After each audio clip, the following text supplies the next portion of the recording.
ना कोई, जिसने होश संभाल लिया, जिसने होश नहीं संभाला अलग विषय है, जिसने होश संभाला है वो हर व्यक्ति जानता है कि यहाँ का यहीं रह जाएगा, कितना भी कमा लो। और किसके लिए कमा रहा है? घर के लिए, परिवार के लिए, भोजन के लिए, पेट के लिए। लेकिन आश्चर्य मुझे वहाँ होता है कि बहुत सारे लोग कमाते तो हैं पर ढंग से खा नहीं पाते, ढंग से पहन नहीं पाते, ढंग से खर्च नहीं कर पाते। और दान नहीं करने वाले तो लाखों हैं दुनिया में, दान नहीं करने वाले। क्यों? छूट जाएगा, छूट जाएगा। नशा, इसका भी नशा है। जैसे किसी को शरीर से राग हो तो जितनी चोट हमें लगी ना, अभी तक बिस्तर पे होता, परेशान हो जाता। लेकिन शरीर है, चलता रहता है, कटता रहता है, पड़ते रहते, होता रहता है, कुछ नहीं, सब चलता है। शरीर है, नष्ट होना ही है, होना ही है, तो अपन क्यों विकल्प करें? तो कहने का अर्थ, जब धन को नष्ट होना ही है, दौलत नष्ट होना ही है, परिवार नष्ट होना ही है, मकान नष्ट होना ही है, सब कुछ नष्ट हो जाएगा। हम लोग तो चिंतन करते हैं भगवान, मंदिर, प्रतिमा, ये भी नहीं बचेगी। ऐसा समय आएगा ये मंदिर नहीं बचेगा भाई, ये प्रतिमा नहीं बचेंगी भगवान की जो रखी अभी पुराने मंदिर में, बड़ी बड़ी विशाल प्रतिमा नहीं बचेंगी, मत अकृत्रिम मंदिर जिनाला आदि वो बचेंगे। बाकी सब कुछ नष्ट हो जाएगा अपना यहाँ का, भारत क्षेत्र का, जम्बूद्वीप का, भारत क्षेत्र का जो नष्ट होता है। प्रलय काल आता है, सब नष्ट हो जाता है, कुछ भी नहीं बचता। कुछ इंसान बचते हैं, थोड़ी बहुत बचते रहे, चलते रहते हैं, होते रहते, उत्पन्न होते रहते हैं। धर्म बचेगा नहीं, दान देने की प्रक्रिया रहेगी नहीं, खाने की सामग्री रहेगी नहीं, कच्चा मांस चबाएंगे एक दूसरे का, एक दूसरे मनुष्य को पकड़ के खाएंगे, पहनने के लिए कपड़े आदि नहीं मिलेंगे, बक्कल छिलका आदि जो क्या बोलते उसको बोलेंगे। तन को ढांकना है तो नहीं तो कोई ज़रूरी नहीं, जैसे पशु घूमते ना ऐसे घूमते रहोगे। अभी है अपने पास, मैंने कल परसों बताया था एक बात कि अभी मौका है, अवसर है, ये मत छोड़ो। लेकिन क्या करें, समय की बलिहारी कहें, कर्म की बलिहारी कहें, पैसों की बलिहारी कहें, परिवार वालों की बलिहारी कहें, या मोह की बलिहारी कहें, राग की बलिहारी कहें। राग मोह में व्यक्ति अंधा हो जाता है। हम लोग कहते हैं आचार्य महाराज, बाहर के आँखों से अंधा व्यक्ति तो फिर भी संभल के चल जाता है, पर जो मोह से अंधा है, राग से अंधा, उसे कुछ नहीं दिखता। जैसे कोई काम का अंधा हो जाए, क्रोध से अंधा हो जाए, क्रोध के आवेग में, काम के आवेग में कुछ नहीं देखा। विश्वास चला हमारा, हरिवंश पुराण पढ़ रहे हैं, दोबारा 2-3 बार पढ़ चुके, पहले एक बार, पर फिर से पढ़ रहे भी। तो वास्तव में लगा कि पुराण पढ़ने से नया नया विषय मिलता है, ऐसा लगता है। फिर से पढ़ो, फिर से पढ़े, तो इसलिए विचार बना ली, बार बार और पढ़ेंगे, दोबारा पढ़ेंगे, तीसरी बार पढ़ेंगे, पढ़ते रहो। इतना चिंतन भी मिल रहा है, विषय भी मिल रहा है, ज्ञान भी मिल रहा है, वैराग भी विषय मिल रहा है, बहुत सारा विषय, और संसार की विडंबना भी मिल रही। कैसे कैसे लोगों ने ठुकराया है, कैसे कैसे लोगों ने धोखा दिया है। पत्नी ने पति को धोखा दिया, पति ने पत्नी को धोखा दिया, पिता ने पुत्र को धोखा दिया, पुत्र ने पिता को धोखा दिया, भाई ने भाई को धोखा दिया। कितना अपन देखते हैं, आप लोगों ने महाभारत वगैरह देखी होगी, कितना किसने किसने धोखा दिया, भाइयों ने कैसे धोखा दिया, सगे भाइयों ने। पांडव और कौरव क्या थे? भाई तो थे, दुर्योधन दुशासन आदि क्या थे बताओ?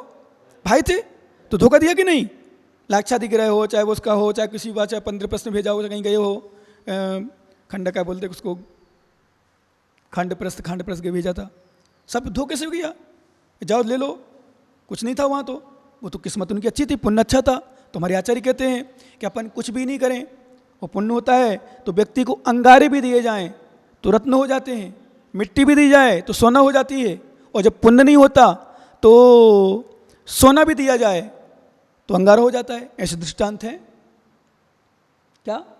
ऐसे दृष्टांत हैं। सोना भी दिया, हीरे मोती दिए, जवाहरात दिए, सब खाक हो गए। और ऐसे भी दृष्टांत है जहाँ कुछ भी नहीं दिया, सब कुछ मिल गया। अभी वसुदेव को पड़े, कहीं गए, चलते चलते किसी नदी ने फेंक दिया, कुछ गिर गया, तो कुछ हो गया था, हाँ फेंका गया था, तो किसी घर में वैसे किसी सेठ के यहाँ, उस सेठ के यहाँ बैठते उसकी दुकान क्या हो गई? भर गई पूरी माल से, गोदाम भरी बोले लबालब। पुण्यशाली जीव तो उसको उसने रखा, देखा, फिर आगे और भी समय आया। एक जगह वो आया था तो वो हड्डियाँ, मनुष्य की हड्डियाँ जो कंगाल पड़ी थी, उसके देखते ही, उसके पहुँचते ही खीर बन जाएगी। खीर बन गई पुण्य प्रताप से। ऐसे कई दृष्टांत हैं एक व्यक्ति ने बच्चा ना हल पकड़ा, हल जोतने के लिए, माता से सीखने के लिए, भाई ये खेत खाने लेने गया है, अपन थोड़ा देखें। 20 साल से खेत जोतता था, उसमें धन नहीं मिला। उस बच्चे के पुण्य प्रताप से उसने हल पकड़ा, वो हल पकड़ती थोड़ा बड़ा, फिर आगे आ गया, तो उसने जब हल चलाया कि किसान ने, उसमें से बड़ा घड़ा निकल गया।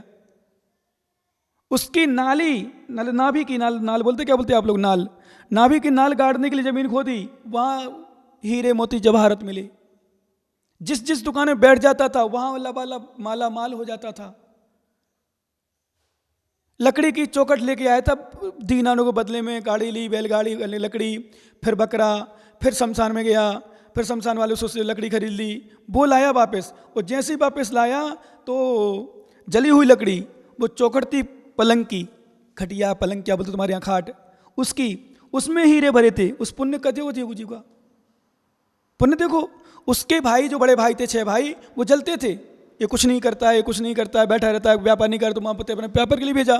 जब व्यापार के लिए भेजा तो उसने 200 दीनार दी उसके घर वालों ने, तो उसने जाकर बैलगाड़ी में लकड़ी खरीद ली, बैलगाड़ी शायद 200 दीनार होगी। एक जगह बकरा बिक रहा था, तो बकरा के लिए उनने तो कहा आदान प्रदान करना है, कि पहले तो सब कुछ चलता नहीं, पैसे ऐसे नोट पानी, तुमने ऐसा देना, उसको लेना, उसको लेना, उसको देना, बोले ठीक। सो 200 दीनार ले गया, उसने लकड़ी खरीद ली। और लकड़ी खरीदने के बाद उसको एक जगह बकरा बेच रहा था, बोले कितने, बोले पहले लकड़ी ले ले भाई, बोले बकरा देते, बकरा दे दिया।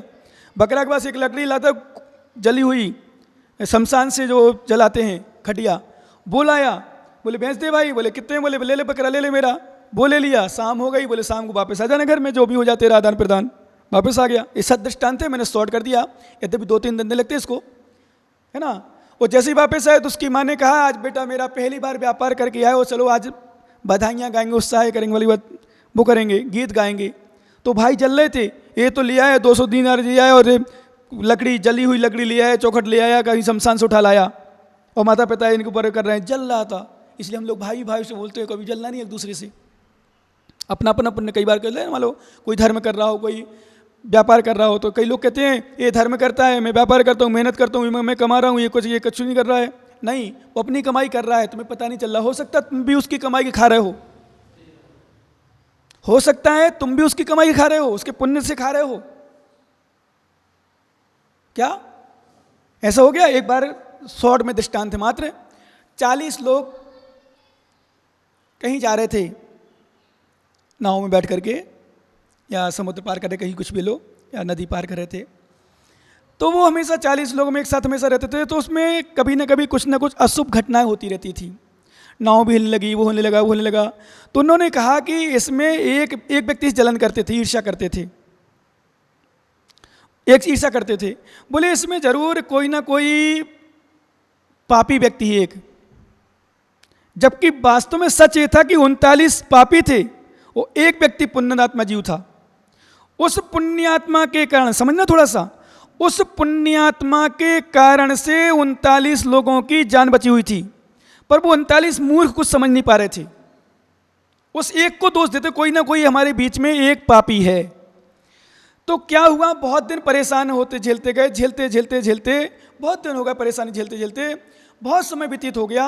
जब बहुत समय व्यतीत हुआ तो मालूम क्या हुआ, एक परीक्षा करने के लिए नाव को बगल में खड़ा किया, बोले जाओ जो उस पेड़ को लात मारे, ठोकर मारे, वहाँ जाए और वापस आ जाए, और फिर उसमें पता चल जाए क्या स्थिति है। तो बोले वो सफल परीक्षा हो जाएगी, कौन पापा कौन पुण्यात्मा। एक एक करके 39 के 39 चले गए। अब बाद में बचा पुण्यात्मा का लक्षण, समय आया किसका? पुण्यात्मा का।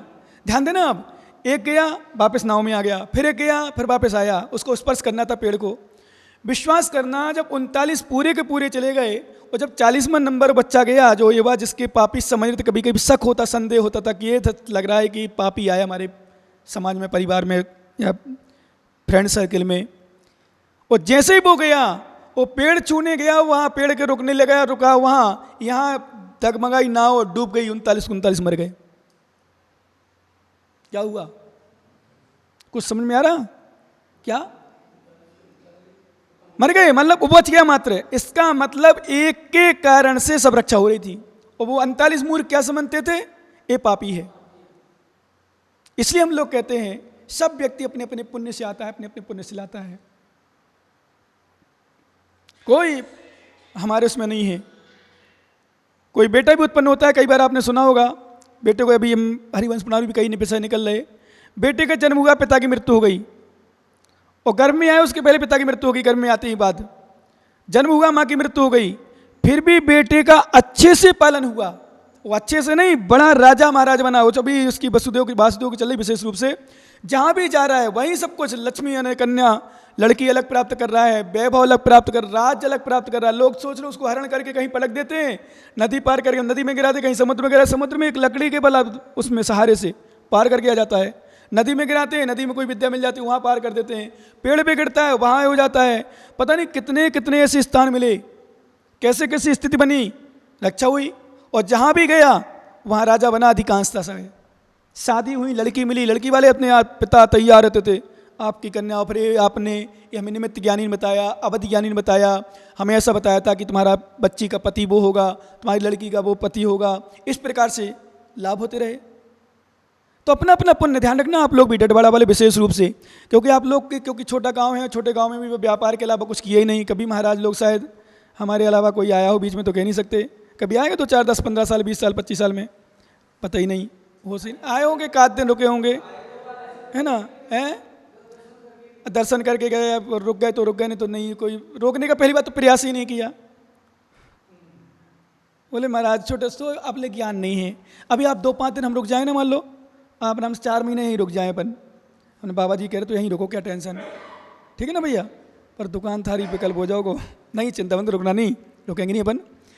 वास्तव में अभी ज्ञान नहीं है, अभी पैसे कमाने का ज्ञान है, अभी परिवार चलाने का ज्ञान है, इसलिए समस्या है।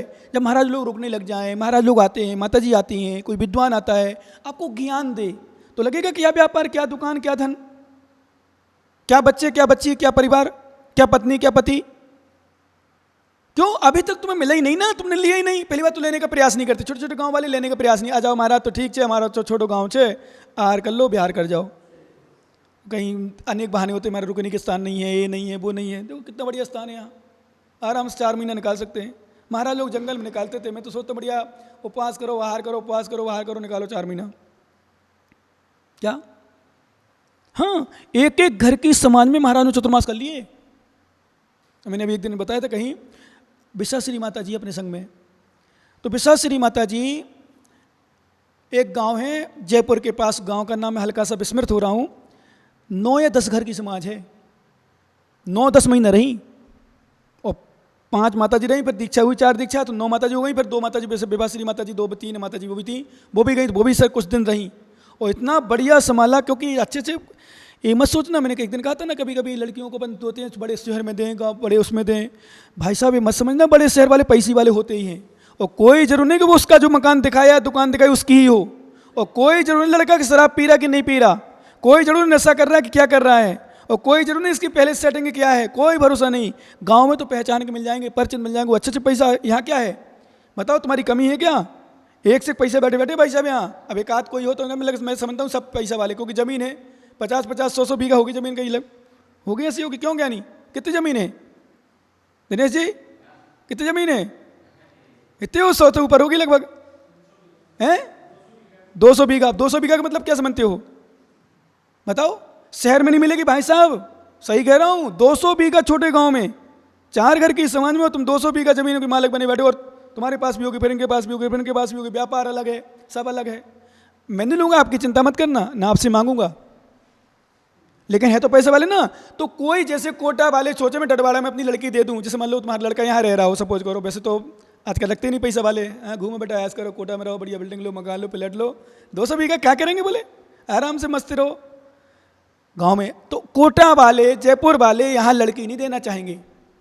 इसलिए आप लोग अधिकांश बच्चों को बाहर भेज दो, पढ़ाई लिखाई भी हो जाए, बोले बाहर रहे, लड़का लाड़ी आ जाए, शादी हो जाए, टेंशन फ्री बाद में, जबकि उसको ये पता नहीं ज्ञानी को कि यहाँ 200-300 बीघा जमीन वाले हैं, सेठ हैं, वो 1 बीघा मिनिमम से मिनिमम कितने की होगी भैया बताओ, 5 लाख की मिनिमम से मिनिमम, 5 लाख की 1 बीघा, अब 200 लाख में बताओ, 5-10 करोड़ तो ही हो गया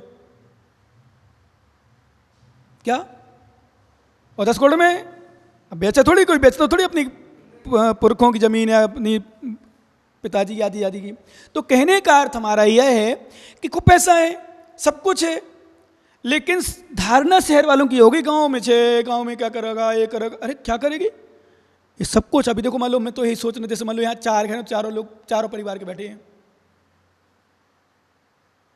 3 घर 30 घर के बैठते हो, 100 घर। पंजाब जयपुर जैसे शहर में देखा है 100-150 लोग, इतने यहाँ हो जाते हैं, हमारे टापा में हो जाते हैं इतने लोग, तो जितने लोग जयपुर जैसे शहर में आते हैं। क्यों? बड़े लोग, बड़े शहर, बड़े बिजी, व्यस्त। संडे मिलता है तो घूमने जाते हैं, यहाँ वहाँ घूमने जाना है, तो संडे को भी टाइम नहीं मिल पाता, कई बार टाइम नहीं है।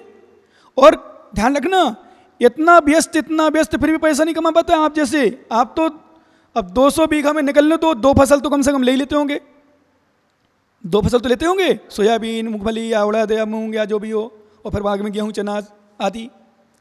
आप उनका निकालो कितना निकलता होगा, और बैठे बैठे खाओ आराम से, टेंशन फ्री। मजदूर काम कर रहे हैं, अपन देखना है भाई, करते तो मजदूर होंगे ना। तो कहने का अर्थ, लोगों की धारणा बड़े शहर, बड़े में तो हमने उस बार भी मैंने कहा था आपसे, बिल्कुल मत सोचना बड़े शहर में जाऊं। ये बच्चे को कहा था, बेटा मत कहना पापा से, कहना मैं तो यहीं रहूंगा, मैं नहीं जाऊँ कोटा उटा, मैं तो यहीं रहूंगा। हाँ मेरी बात मान लेना, खूब पैसा कमा लिया पापा ने, खूब है अभी, तुम कमा लोगे, बेटाबा पास में, कोई दूर भी नहीं है।